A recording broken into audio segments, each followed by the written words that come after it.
Yeah, tama siya. Mm-mm. Pero ang transfer factor was discovered since 1949 pa. Okay? Ganon. Na-discovered yan sa dugo ng tao. Okay. Okay? That was the time na sa Amerika, widespread ang tuberculosis. Okay. Okay, so Oo that nga, time, nauso yan eh. talagang laganap as in epidemic level of tuberculosis. Oo. Ngayon, may mga doctor, while other doctor were looking for cure, Mm-mm. ito naman si Dr. Sherwood Lawrence ang nakadiscover ng transfer factor. He was looking for a preventive measure. Ayun. Kasi habang may ginagamot ng mga tao na may tuberculosis, mayroong mga bagong infection. Oo. So hindi na uubos, mas marami kasi yung bagong infection kaysa nagagamot. Tama. So sabi ni Sherwood Lawrence, is there a way that we could prevent tuberculosis before it infects a person? Okay. So ginawa niya, nagkuha siya ng mga test. Nagkuha siya ng mga test subjects, mga volunteers. Okay. Mayroon silang test na tinatawag na tuberculin skin test. Ano yan? Okay. Ang tuberculin skin test, kinukuha nila ang mikrobyo na tuberculosis. Okay. Tapos, chemical treatment nila para maging weakened siya. Ma-weaken siya, pero hindi patay. Weaken lang. Para, pag in-inject nila sa balat mo, hindi siya mag-cause ng disease, pero makikita nila kung kilala ng immune system mo o hindi ang tuberculosis. Okay. Ngayon, pag in-inject nila sa panit mo, sa balat mo, okay lang, mga Bisaya dyan. Bisaya yung panit, ano? Sa panit, kasi okay. gikan ako sa Davao. Gikan masagkot sa bye-bye Leyte. Di pa nga nakuhad bye-bye. ko. Yeah, okay. Pero di rin ako muda ko. Okay. Pag Bisaya, gihapon ta. Okay. English-Tagalog na lang para mas maintindihan ng mga... English, Bisaya, Tagalog. Tatlo. Kasi yung, pag in-inject yung tuberculin microbe na yan sa skin, and then, namaga yung skin, nag-react that means na immune system nagre-react na. Nakikilala siya ng immune system. Ayun. Okay. Ngayon, pag in-inject, and then wala man lang nangyari. Okay. That means na nakapasok ng mikrobyo, di man lang alam ng immune system mo. Ay, ganun ba yun? So, kung hindi alam ng immune system mo, kung ang tuberculin microbe na pinasok doon, buhay na buhay, magkakasakit ka. Tama. Pero itong microbe kasi na pinasok doon is treated na siya. Treated na siya, so weakened na siya, na eventually mamamatay na siya sa loob ng katawan mo. So, hindi tayo magpanik kapag may reaction. Kasi yun ang talagang ibig sabihin. That means na meron kang immunity against tuberculosis. So, merong tao na may immunity, merong tao na wala. Ay, ganun ba? So, sabi niya, doon sa mga grupo na meron, sabi niya, safe kayo. Kahit na magtrabaho kayo sa hospital, hindi kayo mahawa kasi may immunity kayo sa tuberculosis. Doon naman sa kabila na hindi na magayong ang kamay, sabi ng doktor, mag-ingat kayo. Laganap yung tuberculosis niya. Pag may nag-absing sa'yo, tumakbo kayo. As fast as you can away from that person. Baka mahawa kayo. Kasi wala kayong immunity against tuberculosis. So, in short, sabi niya, pwede bang ilipat yung immunity ng one group na to to the other group? So, nag-harvest siya ng isang molecule na nung tinignan niya was not yet found in medicine. Hindi pa na-discover ng molecule sa ating sistema. So, sabi niya, what if I transfer this factor to the immune people, from the immune people to the non-immune people, will that help them? And after a while, nung na-transfer niya, nakita niya, nung tinest niya uli, the second time around, namaga na ang lahat ng kanilang mga balat. Ibig sabihin, lumipat yung immunity using that factor. Okay. Which is called transfer factors today. Ayun, ganun pala katindi ito, no? Talagang aasahan natin yung tinatawag na reaction dahil talagang lumipat yung matinding immunity. Yan. So, ang ganda, no? Kakaiba. So, kaya lang kailangan pala, talagang ma-orient ang gusto yung gagamit nito para hindi sila mag-react, magpanic. Hindi sila magpanic kapag may reaction. Yes. Tama. Kasi talagang meron. Kaya kailangan yun diba? So, yan not usually. Okay? Not usually. Ang reaction, hindi palagi. Okay, hindi depende palagi. doon sa tindi ng sakit na tao. Pero may reaction talaga. May mga tao na wala siyang reaction if they take this product. May mga tao na may mga Kasi pag reaction. walang reaction tulad ng sinabi mo, di ba, Sir Frank, ibig sabihin siya, yung virus niya, tumuloy-tuloy pa rin. Yung reaction na yan, nangyari dahil pumasok yung mikrobyo. Oo, pumasok. Ang iniinom natin, hindi mikrobyo yan. Ang iniinom natin, yung talino. Ayun! Oo, yung talino. So, ang talino, hindi magkakaroon ng reaction. Ayun. Magiging matalino lang ang immune system mo. Ngayon, pag pumasok ang mikrobyo, magkakaroon ng reaction. Ayun. Pwede may reaction, pwede wala. Pero, lahat safe yun. Okay, so yun po, no, na talagang kakaiba itong for life. Dahil transfer factor nga ang tinatawag dito, no? So, ano pa ba, Sir Frank? Anong herbal ba ito? Parang ang dami. 1, 2, 3, 4. Okay. Itong glutamine prime. Para saan ito? Ang glutamine prime. Natin sa stream. Okay. Okay. Yun yung produkto natin na nagpapalakas o nagpaparami ng production ng glutathione sa katawan natin. Okay. So, ang glutathione, alam mo naman ang fad minted sa labas, maraming gustong pumuti. Ayun. Okay. Nakakatulong yan. Pero ang main purpose niyan hindi para pumuti ang tao. Ang main purpose niyan is to add antioxidant into your body. Kasi as we grow in this world, marami tayong mga kinakain na maraming mga lason. Oo, and then marami kasing lumalabas din ngayon ng mga glutathione, pero ito talagang safe. Kasi ito naman, raw material siya para mag-produce ang katawan mo ng sariling glutathione. Saka meron nga yung transfer factor, diba? So, yung iba naman, ang glutathione nila is glutathione na mismo. Oo. Pero pag ininom mo kasi ang glutathione, may stomach acid tayo. Okay. Yung stomach acid, nasisira ang glutathione. Karamihan ng glutathione nasisira sa stomach acid natin. That's why they discovered the injectable one. Ayan. Pero ito, okay, tuloy po. Pero ito, this is raw materials. So, hindi siya nasusunog ng ating stomach acid. Bagkos ito tumutulong na mag-produce ng maraming glutathione sa loob ng katawan natin. Okay. So, ito, maraming salamat na. Ang ganda nitong glutathione natin. Ngayon, paano nila, sa mga gusto pang magtanong, kasi may mga 3 produkto pa rito, at marami pa, lahat yata ba ng sakit pwede rito, Sir Frank? Yes, kasi ang transfer factor ay tumutulong siya sa talino. Talino ng immune system natin. Ayan. So kung matalino ang immune system mo, halos lahat ng klaseng karamdaman ay matutulungan niya. Ayan, okay. Kaya yung ultimong mga may cancer na pala, Even stage 4 cancer, based on our data, we have about 80% success rate. Okay, so marami pa itong paliwanagan dahil sa daming kagandang dala nitong for life para sa transfer factor. So, yun. Meron kang Tatanong po sana ako, Sir Frank. So, bali po ang itong transfer factor na to, bali, dinadagdagan niya ang antibodies natin. Hindi niya dinadagdagan yung antibodies natin. Pinapatalino niya ang immune system natin. Okay. Tapos, kung maging matalino ng immune system natin, makikilala na yung kalaban. Pag nakikilala na yung kalaban, mas mabilis nang puksain ng immune system at tanggalin sa katawan natin. Okay. So, madaling salita, tatalino. Ayun lang. Kasi pag matalino kasi isang tao, nagiging marunong na rin, hindi siya talino in terms of our mind. Okay. Talino siya ng immune system natin. Kaya nga, ibig sabihin, na kapag matalino yan, ang kakibat kasi ng talino nga, lahat alam mo, lahat kaya isolba.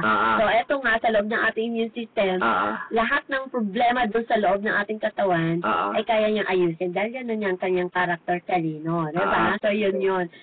Matalino. Karamihan kasi na supplement sa market ngayon,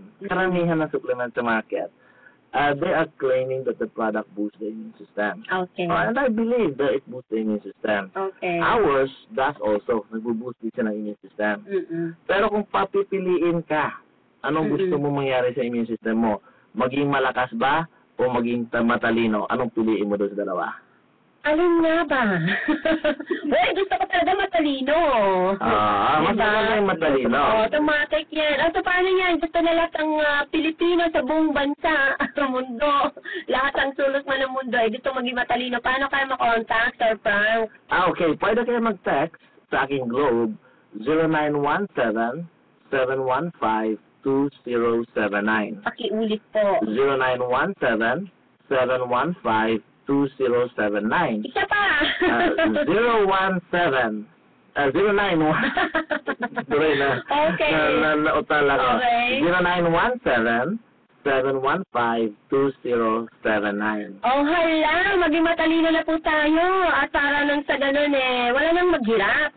Kasi kapag matalino, maganda ang kalusugan, yung katalinohan ng ating immune system, malinis na ang ating kalusugan, tayo po ay maging malakas maghahanap ng trabaho na. Wala na maghihirap. Diba? So, yan po, malaking bagay itong ating For Life. Katulong po ni Sir Frank Uy. Ay bibigyan pa po tayo ng marami pang informasyon hinggil sa kalusugan na kung saan ay magkakaroon ng pang health, makatulong sa yan. mga ating mga karamdaman. Yan. O even sa mga family history. Okay? Tama. Kasi may mga family history, sabi nga nila, if both parents have cancer, 30% ang chance na makuha ng bata yung cancer. Kita niyo na, pati yun.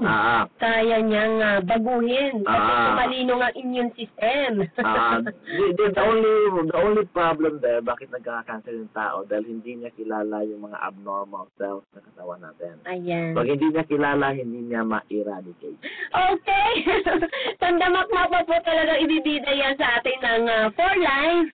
Ang dami po talaga. Kaya i-text nyo na lang po si Sir Frank Uy para sa mga gustong tumalino ang inyong katawan, ang inyong system. Andyan lang po. Okay, maraming salamat sa iyo, Sir Frank Uy. Thank you din. Sa susunod pagkakataon. Susunod ang ating, alam mo ba? Wait mo ko. Ano na 15 minutes? Dito ka na para Franca. So, kita ka ng video.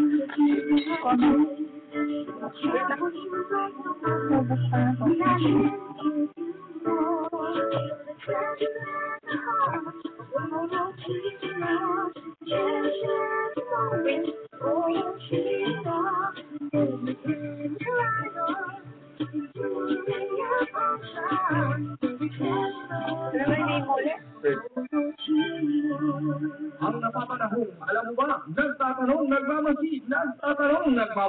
Sa bawat karawang tao sa mundo. Eto na, ang napapanahon, alam mo ba, ni Horizon Saver. Okay, humabol po tayo sa ating napapanahong alam mo ba, meron na po tayong matitira pang ilang minuto. At kasama natin si Kurt. Ayan. Kurt, pag-usapan natin itong mga kahindik-hindik na mga pangyayari sa ating bansa. Opo, dapat na talaga pag-usapan yun.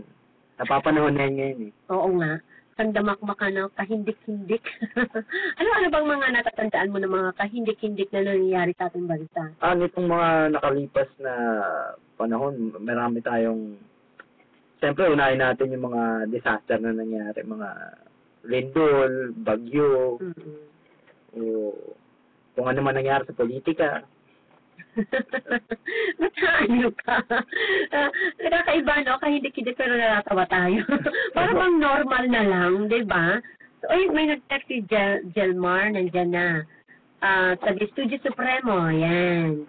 Mga engineers natin yan. Happy morning sa iyo, Jelmar. At si Babes, ang ating bagong kasambahay dyan. Happy morning. Okay, eto no, mahigit 20 taon na nakalipas. Talaga namang parami po ay mga nagaganap ng mga sakuna nga. Tama ka, Kurt, no, na hindi lang dito sa Pilipinas, sa buong mundo talaga. Mahigit na 250 milyon na nakatao na naapektuhan po nito. Every year yan, ha. Hindi yung total lang ng ilang taon. So, ang iba, nagsimula din sa mga sakuna. Ay ngayon, di ba parang laman ng balita, Kurt, yung itong sa kalsadahan natin. Katulad kanina sa balita natin, sa isang bus, kaya magkakaroon ng psychotest. dahil nga sa maraming na disgrasya, no? At kahindik-hindik nang mamatay. Kahindik-hindik yun, di ba? Mga puto lang mga ulo. Dahil lamang sa mga nababalita natin, nagte-text. Nagte-text lang. Yan. So, yun ang nakakalungkot doon, ano? At talaga pong ang mga nangyayaring mga sakuna ay talagang likas sa atin. Tayo may gawa. Naniniwala ka ba doon? Naniniwala po ako doon. Kaya napakalaga daw yung buhay talaga natin na dapat po natin medyo ingatan ito, no? At marami pa mga nangyari sa barko, sa karagatan, di ba? Na kung saan yung mga buhay doon na ibinuwis, no? Na mga pasahero natin, na kung saan kapalpakan din, nagbibiyahe na sira-sira ang barko. Sira-sira na rin po. Or overload, di ba? So, iyon kahindik-hindik talaga dahil hindi biro ang mawalan tayo ng buhay. Na minamahal sa buhay, ano? Dahil lamang sa tinatawag na kapabayaan. Ayan. So, ngayon, at tandaan daw po natin, no? Ilang minuto na lang po talaga. Tandaan daw po natin na tayo dapat, kumilos tayo na medyo pinag-iisipan o yung mahinahon. Kasi kapag mahinahon, Kurt, nakakapag-isip tayo kung alin yung tama. O, tapos iinom pa tayo ng for life. Nagiging matalino tayo. Magiging matalino tayo. Ang immune system at ang labas na totoong talino, di ba? So, makakapag-isip tayo ng maayos at makapagsalita tayo ng maayos at talaga pong kung ano man ang nakikita natin sa ngayon at nangyayari sa atin sa ngayon, ang lahat ng bagay ay nakakapag-ingat tayo. Di ba? Tama po yan. Ngayon, at halimbawa, nandun tayo, Kurt, pala sa isang piligrong lugar, no? At uso ngayon ng huldapan. Huwag daw pala tayo magpanik. Naniniwala ka? Naniniwala po kasi kailangan maging mahinahon ka. Kasi kung bigla ka na magiging agresibo, maaaring may gawin sa yung tao na masama, di ba? Tingnan mo daw sa mata pala. Yan ang sekreto. Tapos, kapag tinititigan natin yung mata ng taong gusto kang kidnapin o lang masama, no? Ay unti-unting lumalambot pala ang mga yan. Huwag daw tayo magpanik. Talagang stay ka lang at maging mapanatag, titigan ng mata, huwag mong kindatan. Baka pag nasaan ka palalo. Ano yung may gusto sa kanya? Kasi nagbibiro lang po. So matindi talaga, no? Kasi maraming nangyayaring patayan dyan Sa sobrang panic, tayo na rin mismo parang nagtulak pa dito sa mga masamang ito na, sige, pinainit mo siya lalo diba? So, tindulak mo siya na para patayin ka o anumang gawin sa'yo. So, malaking bagay daw ang maging mahinahon tayo. Kaya po, malaking yung, ang sabi ng nasa Bible yan sa Kawikaan, 15:2, na maging maamo sa lahat. Kasi yung pagiging maamo, nagpapakalma sa atin. Yung mga kahindik-hindik na mga nangyayari sa atin sa bansa ngayon, no? Naniniwala ka ba, Kurt, na kung ang mga ito hindi mababagsik ang mga itsura or hindi ka lumalaban, sa tingin mo magkakaroon ng mga karumal-dumal, mga ganun, mga hindi mo maipaluwanag ng mga nangyayaring krimen, di ba? May mga pagkakataon pong maaaring mangyari yun kasi sabi nga po nila kung may mga nagpapaloko, laging may mga manloloko. Tama ka. So, dapat laging maging alerto tayo sa kung saan man tayo pupunta. Tama. Pero yun na nga, nabanggit ko nga na malaking bagay ang wag tayong maging mahinahon pa. Oo, mahinahon pa rin para mapag-isip na kahit iniinis ka na, di ba? Okay. Kaya, so, ito pang nakakahindik-hindik, Kurt, uso ngayon sa mismong tahanan, yung panggagahasa. Sa loob mismo ng tahanan, kapamilya, nababalitaan natin yun, di ba? Ama, ginahasa ang anak, or yung anak ng gahasa ng ina, may ganun, lola pa nga Di ho ba? So, may maliit eto matindi to. So, ngayon daw, kinakailangan pala doon, Kurt, sa mga nagagahasa ay sumigaw doon. No. Hindi pala pwede naman maging tayo, maamo. Kasi ang pagiging maamo kapag ginahasa ka, parang sinasang-ayunan mo yung paggagahasa sa'yo. So, iba to ha. Dito hindi natin gamitin yung pagiging maamo or pagiging mapanatag. Kundi talaga yung mga babae man dyan, o lalaki, nare-rate na rin ng lalaki, di ba? Ng mga bakla. may ganun po, di ba? Na sinasamantalahan din. basta sino man ang nire-rape o ginagahasa, magpanik po talaga kayo, sumigaw po kayo. Kasi pag sumigaw pala, nadidistract sila. So, malaking bagay yan. Kaya wag daw tayo magwalang imik lang. At ora mismo, kung ginawan ka na ng gano'n, i-report ka kaagad. Report po agad. O kaya yung oras na yun, habang may ginagawa sa yung hindi maganda, sa panggagahasa, sumigaw ka na talaga. So, yun medyo di natin pwedeng ilagay yung pagiging maamo doon. Yung pagiging maamo lang kapag yung pinapatay ka ng isang kriminal, kinikidnap ka, kasi para sila, parang nabuhusan ng malamig na tubig, baga, di ba? O yung inaaway ka, may kaaway ka, para maiwasan yung sobrang kahindik-hindik ng pag-aaway niyo. Di ba nauso po yan, Kurt, nakakasadahan natin? Dahil lamang sa traffic, di ba? Madalas po sa kalsada yan. Sa kalsada, ayan, binunot yung baril niya, pinatay niya yung yung kakasagian niya lang yun. Di ba? So, yung pagiging mapanatag, siguro napikon, pinatulan mo rin, nagbangagan sila, yun ang nagiging epekto. Di ba? So, marami. At lalo na sa ating mga katrabaho, lalo na sa ating etong anumang nangyayari sa ngayon, di ba? Ang madalas na nagpapainit talaga at nagpapalaki ng sitwasyon o yung mga nagkaroon ng mga ganitong sakuna, yun na nga dahil sa sobrang pinapainit natin ng mga bagay. So, malaking bagay talaga ang pagiging kalmado. At talagang may mga paraan po yan para medyo hindi po natin hindi po tayo ang mabiktima na itong mga kahindik-hindik at maiwasan natin ang mga ganung bagay. So, sana yung mga nasa ahensya ng gobyerno natin, sila mismo maging mapanatag. Di ba, Kurt? Opo, tama po yan. So, yun. At marami din nagbabangaga, nagbabantaan. So, sana alisin. At lalo na malapit ng election sa 2013, kanya-kanyang bidahan, kanya-kanyang siraan. So, di ba? Ano man sabi mo, Kurt? Ano bang dapat nilang gawin para mapaniwalaan sila na sila ay dapat na maupo dito sa ating dito sa bilang tagapamahala sa ating bansa? Sa mga ganyang usapan po kasi, ang kalaban lang po nila para sa akin ay sarili lang din po nila. Kasi kung lulukoyin nila yung ibang tao, ang niloloko din nila sarili nila. Tama. So dapat, di ba, parang madaling salita, gusto ni Kurt, magpakatotoo sila. Magpakatotoo sila. At saka ito na lang Kurt, kapag yung itong mga politiko natin, kapag sarili lang nilang inaangat, puro ako, naku, wag nilang iboto yun. Ibig sabihin, sarili lang iniisip nila. Pero kapag, halimbawa, tinutulig sila, para maiwasan yung kahindik-hindik na awayan, ay wag na lang nila pansinin yun. Gumawa na lang sila kung ano yung magagandang programang dapat nilang gawin kapag sila inaupo na. Para sa ikabubuti po. Para sa ikabubuti ng bayan. Hindi yung ikabubuti ng kalaban nila. Diba? O ikabubuti ng sarili nila. Kasi wala na silang ginawa, kundi maggantihan. So, nauuwi sa kahindik-hindik na alitan, patayan. At yun na nga, yun na. Tayo ang naapektuhan. Sino? Tayo, di ba? Yan. So, nangyaring nitong mga chismis kay CJ Corona, ganti daw, ganyan-ganyan.